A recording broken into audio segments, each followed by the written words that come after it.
Жогуштуу илдеттин жайылышынын алдын алуу максатында жерлерде көчмө дүкөндөр жана убактылуу мобилдик банктык пункттар иш алып барууда. Мындай муктаждык калк жыш жайгашкан аймактарга мүнөздүү. Кабарчыбыз Миргүл Бокошова Оштогу өзгөчө абал кирген аймактардын жашоочулары үчүн түзүлгөн убактылуу шарттар туурасында айтып берет. Ош Кара Суу Алай жолундагы Мады участкасында 20 апрелден тартып Эрскобанктын Ош филиалынын убактылуу мобилдик пункту иштеп баштады. Буга өзгөчө абал кирген Ош шаары менен Кара Суу райондорунун чектешкен аймактарындагы банк менен банкоматтарга болгон жарандардын узун кезеги негиз болгон.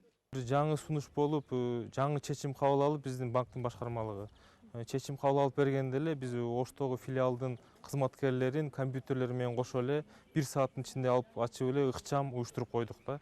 Мында банктык кызматтын бардык түрү көрсөтүлүүдө. Ага Мады айылынын тургундары гана эмес, шаарга жакынкы 30 катта талдык айыл өкмөттөрү жана Алай районунун Жаңылай айылынын тургундары да камтылды. Тейлөө аралыкты санитардык эрежелерди так сактоо тартиби менен жүргүзүлүүдө.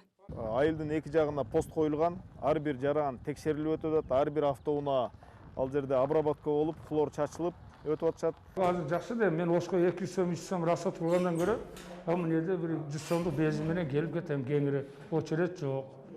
Анан эми акчаны алсак, только дыйганчылыкка, анан кичине 5-10 сом унга ишетебиз.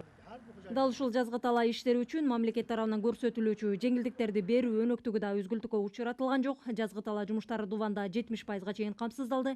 Айыл чарбасын каржылоо 8 долбоор аркылуу 10 апрелге чейин 465 дыйкан фермерге жалпы наркы 95,5 миллион сомдук насыя берилген. Соңку 1 ай аралыгында бир эле Эрскобанк тарабынан аталган долбоор менен 8 жаранга 2,5 миллион сомдук колдоо көрсөтүлгөн.